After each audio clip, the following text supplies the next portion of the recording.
Assalamualaikum warahmatullahi wabarakatuh. My name is Muhammad Firdaus bin Kamarudin with matrix number A181073. Our group's event for the risk register is Flood Victim Relief Volunteer Mission.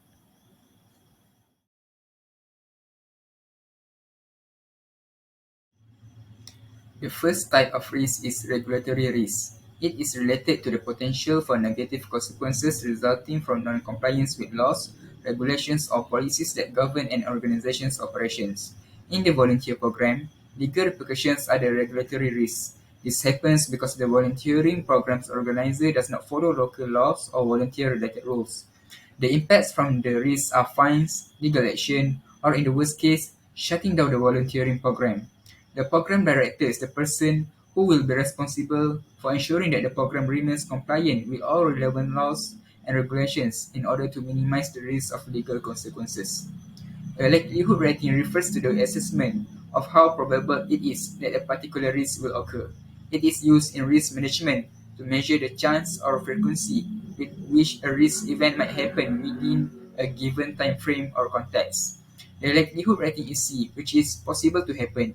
It means that this risk might occur in the volunteering program at some time. On the other hand, an impact rating is the assessment of the potential consequences or severity of a risk if it occurs. The impact rating is 4, which means a major impact. A risk with possible likelihood and major impact give an E in the risk rating, which means extreme risk. Immediate action is required to mitigate the risk. The risk mitigation action that should be taken is transferring the risk. The organization needs insurance policy coverage, besides hiring compliance officers and ensuring up-to-date knowledge of regulations. The current status for this risk is in progress. The second type of risk is strategic risk. Strategic risk is the potential for losses or negative impacts on an organization's long-term goals and objectives due to poor decision-making, inappropriate strategies, or changes in the external environment. The strategic risk in a volunteer program is that the organizer does not have enough volunteers, low volunteer retention due to lack of engagement. The impacts will be program disruption, decreased efficiency, and loss of skilled volunteers. The program director is the one who needs to take care of this problem as it involves the organization's strategy and goals. The likelihood rating is B, which is likely to happen. It means that the risk will probably occur in most circumstances. The impact rating is 2, which means a minor impact. The risk rating is H, as this is a combination of likely likelihood and minor impact. It shows that not having enough volunteers is a high risk. Action should be taken to compensate for the risk. The risk mitigation action that should be taken is reducing the risk by offering professional development and providing regular recognition to the volunteers. The current status for the risk is in progress. Next, the third risk is financial risk, which is the possibility of financial loss or instability due to various factors that can impact an individual, organization, or broader company.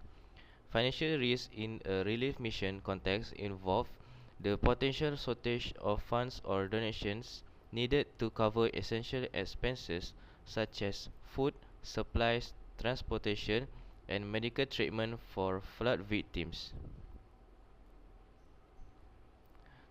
The cost of this risk financial to happen is the government or organizational budget may be limited.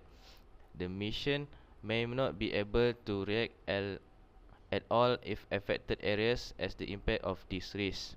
The fundraising team is the responsibility of the action owner. The likelihood is rating as B, which is likely to happen. The impact rating is categorized as 4, which is major, and the risk rating is E. The risk mitigation actions will be taken is share the risk, which is we engage a mix of donors to help this flood relief mission, and the current status is open. Next, we will discuss about risk 4, which is operational risk. The risk description of this operational risk is running out of essential resources for the flood victims, which is caused by poor assessment of the required resources of unexpected demand. The impact of this risk or this operational risk is limited resources can lead to dissatisfaction and desperation of the affected people, which is the flood victims. The action owner of this risk is supply chain manager. The likelihood that will happen is likely, which is categorized as B. The impact that will be categorized as moderate, which is 3, and the risk rating is H. The action that will be taken is we reduce the risk by regularly monitoring stock levels and ensuring essential supplies are well stocked and replenished. The current status of this operational risk is monitoring. Hi, my name is Kathirawan. My matrix number is A188606. The fifth risk is a sort of management risk, specifically volunteer tiredness. Management risk is the potential for losses or failures as a result of poor decision making, inefficiencies, or unethical acts by an organization's management team. Constantly caring for individuals in suffering can lead to compassion fatigue, a physical and mental condition that reduces empathy and desire. This may eventually result in a high volunteer turnover rate, diminished efficiency, and emotional exhaustion. The action owners of this risk are the volunteer coordinator and the human resources manager. The likelihood rating of this risk is C, which means it is possible to happen. It signifies that this risk might occur at some time. The impact rating of 2 indicates a minor impact. The risk rating is M because of the likely possibility and minor impact. The risk mitigation action that should be taken is to reduce the risk. Implementing a rotation schedule to provide volunteers with a proper rest periods and reduce fatigue. The current status of this risk is open.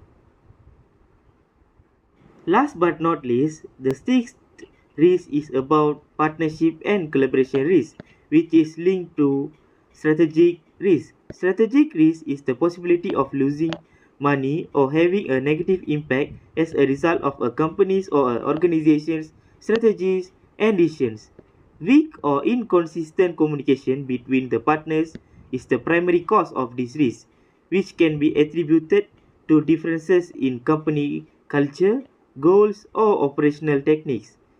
Disagreements or poor teamwork among partners can result in duplicative initiatives, wasting both time and resources. The action owner of the risk is the partnership manager and the collaboration lead. The risk has a likelihood rating of E, which means it is extremely unlikely to occur.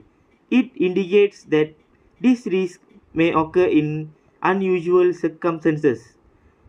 An impact rating of 1 implies that the influence is insignificant. The risk rating is L due to the rarity of the event and its minor impact. The risk mitigation action that should be taken is accepting the risk. A fundamental risk mitigation method is to arrange regular coordination meetings with all relevant partners and the stockholders. The current status of the risk is open.